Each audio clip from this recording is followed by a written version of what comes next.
Hello दोस्तों, this is Vaishali Jain और आप सभी का स्वागत है आपके अपने यूट्यूब चैनल वैशाली जैन पर। आज हम यहाँ पर मैथ्स का प्रैक्टिस सेट नंबर 5 करने वाले हैं। इसमें हम आज यहाँ पर कुछ प्रश्नों को सॉल्व करेंगे जो आपके एग्जाम में प्रीवियस ईयर में पूछे जा चुके हैं। आरआरबी ग्रुप डी में जो आपका एग्जाम हुआ था पहले 2018 में, उसमें जो मैथ्स के क्वेश्चन पूछे गए थे, आज इस वीडियो में हम वही सॉल्व करने वाले हैं। तो चलिए स्टार्ट करते हैं। देखते हैं आज का जो फर्स्ट प्रश्न है वो क्या है। हर प्रश्न के लिए 30 सेकंड का समय मिलेगा, आपको बताना है इसका उत्तर क्या होगा। जल्दी से बताइए इस प्रश्न का जो उत्तर है वो क्या है। 30 सेकंड आपको मिल रहे हैं हर प्रश्न के लिए।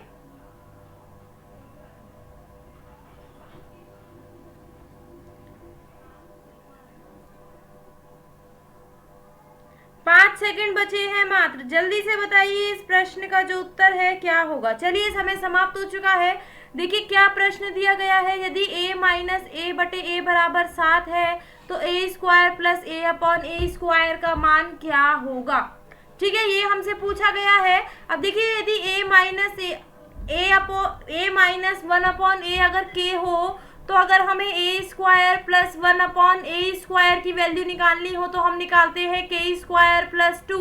तो देखिए यहाँ पर के की वैल्यू क्या दी गई है, यहाँ पर 7। के की वैल्यू क्या है 7। अगर हम इसमें यहाँ पर 7 रखकर आंसर निकालें तो देखिए क्या आंसर होगा यहाँ पर हमारा 51। तो यानी इस प्रश्न का जो उत्तर है वो क्या है, ऑप्शन ए 51 हमारा यहाँ पर सही उत्तर है।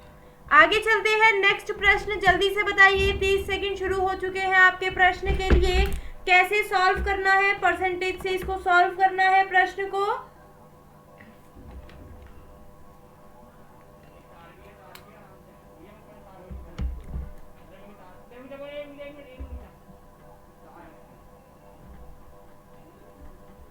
बताइए जल्दी से इस प्रश्न का उत्तर क्या होगा। मात्र 5 सेकंड आपके पास है प्रश्न का उत्तर देने के लिए।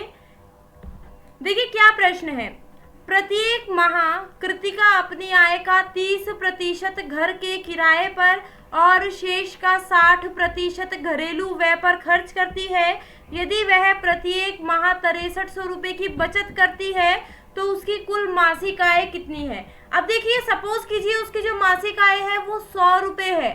उसकी मासिक आय कितनी है 100 रुपए, और वो 30% क्या करती है, किराए पर, घर के किराए पर खर्च करती है ना। घर के किराए पर कितने रुपए खर्च करती है, 30 रुपए।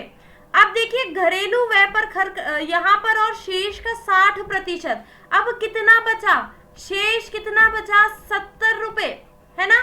उसका 60% किस पर खर्च करती है, वो करती है घरेलू व्यय। क्या करती है, घरेलू व्यय, यानी 42 रुपए वो किस पर खर्च करती है, घरेलू व्यय पर खर्च करती है। यदि वह प्रत्येक माह का 6300 रुपए बचाती है, यदि उसकी बचत क्या है 6300 रुपए, कितनी है 6300। अब देखिए 6300 किसके बराबर है, तो उसकी बचत यहाँ पर कितनी होती है 70 में से अगर आप 42 माइनस करोगे तो देखिए यहाँ पर 28 आता है। यानी 6300 किसके बराबर है, 2800 के। तो 100 हमें यहाँ पर निकालना है। ऐसे ही प्रश्नों को सॉल्व करना है इस तरह के। अब देखिए ये किससे कट जाएगा, ये हो जाएगा 25 से, और ये 7 आ जाएगा यहाँ पर, 7 नम 63, 900 गुणा 25 यानी 22,500 रुपए हमारा यहाँ पर क्या है, सही उत्तर। यानी ऑप्शन सी क्या है, सही उत्तर है। उसकी मासिक आय कितनी है, 22,500 रुपए उसकी मासिक आय है। आगे चलते हैं नेक्स्ट प्रश्न। जल्दी से बताइए इस प्रश्न का उत्तर क्या है। सभी प्रश्नों के उत्तर आपको करने हैं जो भी यहाँ पर प्रश्न दिए गए हैं। जल्दी से बताइए इस प्रश्न का जो उत्तर है वो क्या है।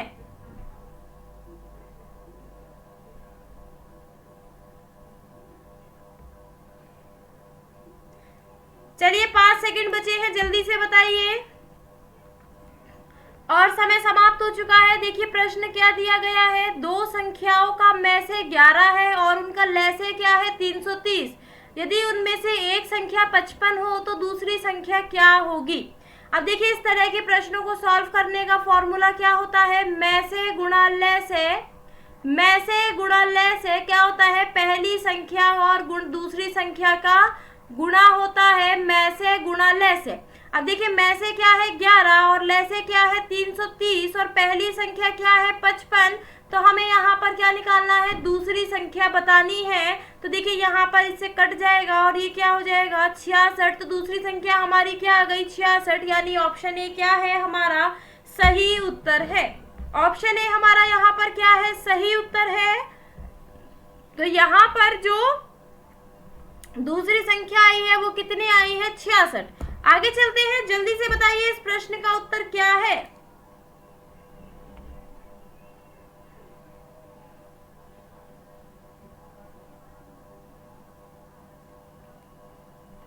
जल्दी से बताइए इस प्रश्न का उत्तर।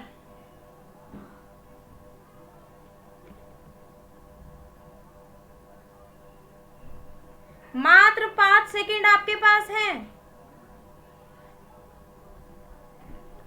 तो चलिए समय समाप्त हो चुका है। क्या प्रश्न दिया गया है, यदि मैं एक वस्तु को 595 रुपए में बेचता हूं तो मुझे 19% लाभ प्राप्त होता है। यदि मैं इसे 475 रुपए में बेचता हूं तो मुझे होने वाले लाभ या हानि का प्रतिशत क्या है। यदि मैं 595 में बेचता हूं तो कितने प्रतिशत का लाभ होता है 19% का। 19% का लाभ का क्या मतलब है, ये 119% है। तो हम यहाँ पर कॉस्ट प्राइस यानी क्रय मूल्य निकाल लेंगे। तो हमारा जो क्रय मूल्य आएगा, देखिए ये 5 बार कट जाएगा, क्या आया 500 रुपए यहाँ पर क्या है क्रय मूल्य है। अब इसे कितने रुपए में बेच रहा है 475 में। कितने में बेच रहा है 475 में, कम में बेच रहा है तो हानि होगी कितनी, हानि प्रतिशत निकालते हैं। हानि हो रही है 25 रुपए की, कितने रुपए पर 500 रुपए पर। तो देखिए यहाँ पर जो आपका आंसर है वो होगा 5% की हानि, यानी ऑप्शन डी हमारा यहाँ पर क्या है सही उत्तर है। 5% की यहाँ पर हानि हो रही है अगर हम उसको 475 रुपए में बेचते हैं। आगे चलिए नेक्स्ट प्रश्न, जल्दी से बताइए इस प्रश्न का उत्तर क्या है।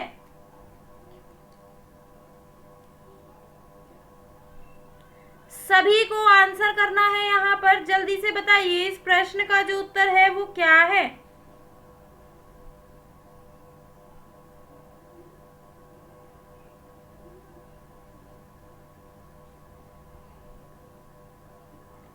समय समाप्त होने वाला है, जल्दी से बताइए। और समय समाप्त हो चुका है। देखते हैं यहाँ पर उत्तर क्या होगा। 10 किलोमीटर प्रति घंटे की गति से चलने पर मधु अपने विश्वविद्यालय 15 मिनट देरी से पहुंची। अगली बार वह अपनी गति 2 किलोमीटर प्रति घंटा बढ़ा देती है, परंतु फिर भी वह 5 मिनट की देरी से पहुंचती है। तो उसके घर से विद्यालय की दूरी कितनी है, यहाँ पर डिस्टेंस बतानी है। इस तरह के प्रश्नों को सॉल्व करने का जो तरीका होता है वो होता है S1 गुणा S2, और यहाँ पर क्या होता है स्पीड का डिफरेंस। क्या होता है स्पीड का डिफरेंस हमारा यहाँ पर लिखा होता है, और गुणा में क्या होता है, अगर वह दोनों बारी देरी से पहुंच रही है, दोनों बारी देरी से पहुंच रही है तो डिफरेंस लेते हैं, और अगर वह एक बार देरी से और एक बार जल्दी पहुंच रही है तो यहाँ पर हम प्लस करते हैं। अब दोनों बारी देरी से पहुंच रही है तो 10 मिनट है, 10 मिनट क्या हो जाएगा डिफरेंस, यानी 15 माइनस 5, लेकिन ये मिनट में है तो इसको हम घंटे में चेंज कर लेंगे। अब देखिए स्पीड 1 कितनी है 10 और स्पीड 2 कितनी है हमारी, यहाँ पर देखिए स्पीड 2 किलोमीटर बढ़ा देती है तो यानी 12 हो जाएगी, और डिफरेंस कितना हो जाएगा 2 का, और ये 10/60। तो यहाँ पर देखिए क्या आंसर होगा 10 किलोमीटर। तो उसकी जो विश्वविद्यालय से दूरी कितनी होगी 10 किलोमीटर होगी, और यही क्या है सही उत्तर है। आगे चलते हैं नेक्स्ट प्रश्न, जल्दी से बताइए इसका जो आंसर है वो क्या होगा। समय शुरू हो चुका है, जल्दी से बताइए सभी लोग इस प्रश्न का जो उत्तर है वो क्या है।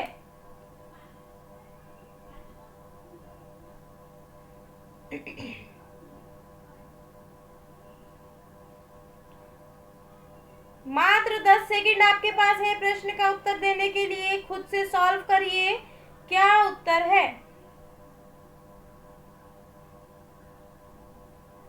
चलिए समय समाप्त हो चुका है, देखते हैं यहाँ पर क्या आंसर होगा। क्या दिया गया है, एक आयत की लंबाई और चौड़ाई का अनुपात दिया गया है 3:1, और यदि इसका परिमाप 96 मीटर है तो आयत की लंबाई कितनी होगी। हमें यहाँ पर बताना है आयत की जो लंबाई है वो कितनी होगी। अब परिमाप दिया है 96। परिमाप क्या होता है, 2 लंबाई प्लस चौड़ाई, है ना। अब देखिए ये आ गया, लंबाई कितनी मानी हमने, 3x मान ली यहाँ पर और चौड़ाई x मान ली। तो देखिए यहाँ पर ये कट जाएगा तो 48, यानी 48 किसके बराबर, 4x के बराबर, और x की वैल्यू क्या होगी, 12। तो यहाँ पर आयत की लंबाई बतानी है, तो आयत की लंबाई कितनी होगी, 3x, यानी 12 गुणा 3 यानी 36 मीटर। क्या होगी, 36 मीटर, यानी ऑप्शन सी हमारा यहाँ पर क्या है, सही उत्तर है। ऑप्शन सी यहाँ पर सही उत्तर है। आगे चलिए, नेक्स्ट प्रश्न बताइए जल्दी से, इसका जो उत्तर है वो क्या होगा।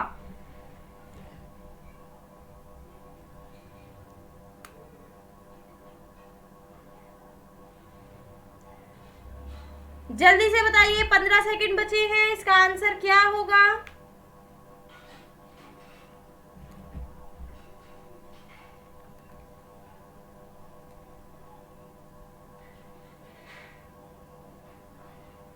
तो चलिए यहाँ पर समय समाप्त हो चुका है। देखिए क्या प्रश्न दिया गया है, दिए हुए प्रश्न को पढ़े और तय करें कि कौन सी सूचना प्रश्न का उत्तर देने के लिए पर्याप्त है। यहाँ पर 2 सूचना दी गई है और हमें यहाँ पर ACD का मान बताना है। किससे हम ACD का मान निकाल सकते हैं वो हमें बताना है। अब देखिए ऐसे प्रश्नों को आप सॉल्व ना करें क्योंकि इसमें आंसर नहीं पूछा है ना। अब देखिए यहाँ पर हमें कोण A का मान पता है, B का पता है, C का हम निकाल सकते हैं, 180 में से ये माइनस करेंगे आ जाएगा, और फिर हमारा जो ये आएगा फिर उसे हम 180 में से माइनस करेंगे तो हमारा ये आ जाएगा, है ना, आ जाएगा, और यही इससे हमारा क्या निकल जाएगा, आंसर निकल जाएगा। लेकिन अगर हम सेकंड का यूज करें खाली, कोण ACB क्या दिया है, ACB, 180 में से x घटाएंगे तो ACB आ जाएगा, लेकिन x की वैल्यू तो हमें पता ही नहीं है, तो हम खाली इसका प्रयोग करके नहीं निकाल सकते। तो क्या आंसर होगा, ऑप्शन बी, केवल एक पर्याप्त है। हमें ऐसे प्रश्नों का उत्तर निकालने की जरूरत नहीं है, सिर्फ जो आपका सेकंड वाला ऑप्शन है, केवल एक जो सूचना है वही पर्याप्त है इस प्रश्न का उत्तर देने के लिए, यही हमारा सही उत्तर है। आगे चलते हैं, नेक्स्ट प्रश्न जल्दी से बताइए, इस प्रश्न का जो उत्तर है वो क्या है।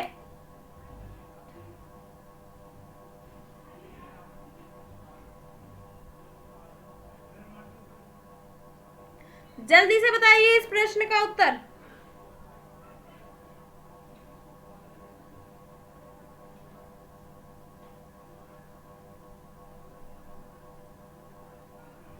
जल्दी से बताइए, और यहाँ पर आपके जो प्रश्न का समय है समाप्त हो चुका है। क्या प्रश्न दिया गया है, एक प्राकृतिक संख्या को जब 9, 10, 12, 15 से विभाजित किया जाता है तो प्रत्येक दशा में 3 शेष बचता है। ऐसी सभी संख्याओं में सबसे छोटी संख्या कौन सी होगी। मतलब यहाँ पर ऐसी छोटी से छोटी संख्या बतानी है जिसको 9, 10, 12, 15 से विभाजित किया जाए तो प्रत्येक दशा में क्या बचे, 3 बचे। तो ऐसे प्रश्नों को कैसे सॉल्व करते हैं, हम निकालेंगे लय से, यानी लघुत्तम समापवर्त्य 9, 10, 12 और 15। हम लघुत्तम समापवर्त्य निकालने के लिए क्या करते हैं, सबसे बड़े वाली संख्या ले लीजिए 15। अब देखिए 15 से सभी संख्या तो नहीं कट सकती, फिर लीजिए इसी में डबल कर दीजिए 30। 30 से देखिए 9 नहीं कट सकता, फिर लीजिए 45। अब देखिए 45 जो है वो 9 से कट सकता है, लेकिन 10 और 12 से नहीं कट सकता। 45, अब देखिए 3 हो गया, 4 बार यानी 60 लीजिए। तो यहाँ पर देखिए 9 से तो नहीं कटेगा ना, ये 9 के लिए एक और 3 की जरूरत है, वरना 10 और 12 से कट जाएगा। तो देखिए 60 गुणा 3 यानी 180। क्या आ गया, 180, और इसमें कितना शेष बचना चाहिए, 3। तो 180 प्लस 3 करेंगे तो क्या हो जाएगा, 183। यही क्या है, हमारी संख्या, यानी ऑप्शन डी हमारा सही उत्तर है। 183 यहाँ पर हमारा क्या है, सही उत्तर है। आगे चलते हैं, नेक्स्ट प्रश्न जल्दी से बताइए, बहुत इजी प्रश्न है, इसका जो उत्तर है वो क्या है। इस प्रश्न का उत्तर बताइए जल्दी से, क्या है।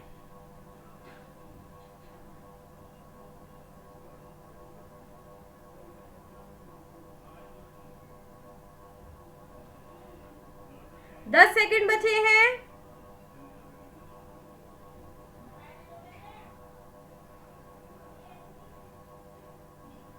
तो देखिए क्या उत्तर होगा इसका, हमें यहाँ पर क्या बताना है, लैसे बताना है इन सभी संख्याओं का। अगर हम 16 की बात करें तो इसको 4 गुणा 4 लिख सकते हैं, 24 की बात करें तो 4 गुणा 6, और 36 की बात करें तो 4 गुणा 9, और 54 की बात करें तो हम इसको 6 गुणा 9 लिख सकते हैं।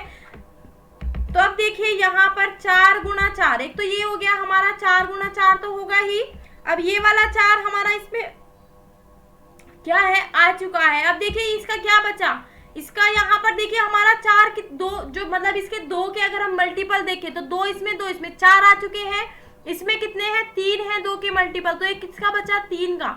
अब देखिए 4 आ चुका है यहाँ पर एक 4 आ चुका है। अब कितना बचा है, 3 बचा है। यहाँ पर देखिए 6 भी आ गया है, और यहाँ पर 9 नहीं आया है, 9 का एक 3 बचा है। तो यहाँ पर इसका अगर हम आंसर निकालें, और देखिए हमारा एक 52 भी रह गया, तो 52 में क्या है, 13 गुणा 4। अब देखिए 4 तो आ चुका है, क्या बचा 13। अब इसको अगर हम सॉल्व करें, 3 तिया 9, 9 तिया 27, 27 की अगर हम 4 से मल्टीप्लाई करें, 27 की अगर हम क्या करें, 4 से फिर 4 से, 7 चौक 28, 4 दूनी 8, 108 यहाँ पर बचता है, 8 चौक 32, और 4 एकम 4, और इसकी हम 13 से करें, 13 दूनी 26, क्या होगा, 13 दूनी 26, 13 तिया 39, और 1 और 13 चौका 52, और 4 56। तो यहाँ पर क्या आंसर होगा, 5616, यानी ऑप्शन ए हमारा यहाँ पर क्या है, सही उत्तर है।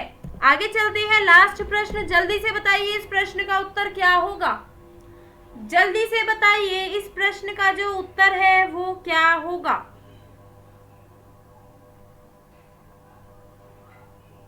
सभी को आंसर करना है।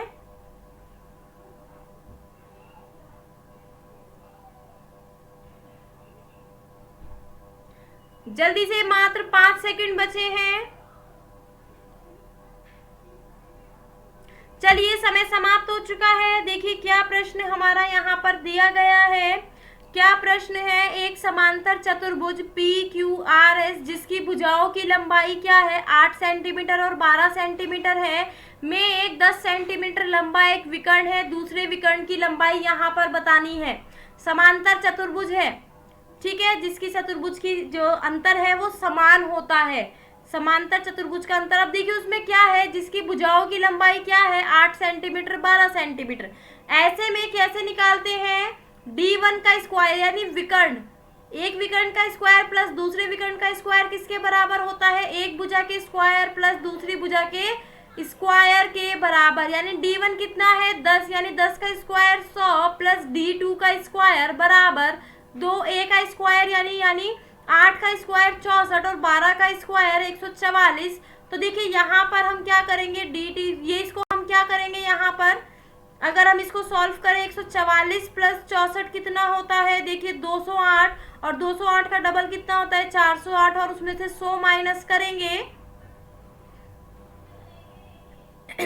तो देखिए क्या होगा, D2 का स्क्वायर कितना हो जाएगा 308, है ना। D2 का स्क्वायर कितना हो जाएगा, यहाँ पर 308 हमारा यहाँ पर स्क्वायर हो जाएगा, है ना। अब इस यहाँ पर देखिए 208 नहीं, इसमें हमने डबल किया है तो 416, है ना। तो ये क्या होगा, ये 316, क्या होगा 316। अब देखिए आपको पता है 316 आया, अब आपको पता है नियरेस्ट स्क्वायर देखिए क्या होता है 324, है ना।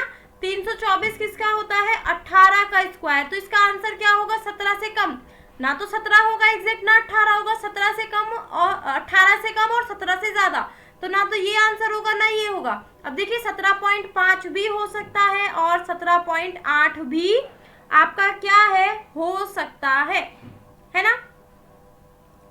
अब देखिए 17 का स्क्वायर कितना होता है आपको पता होगा 289, और 8 का स्क्वायर 64, यानी ये क्या होगा 0.8 गुणा 0.8, है ना।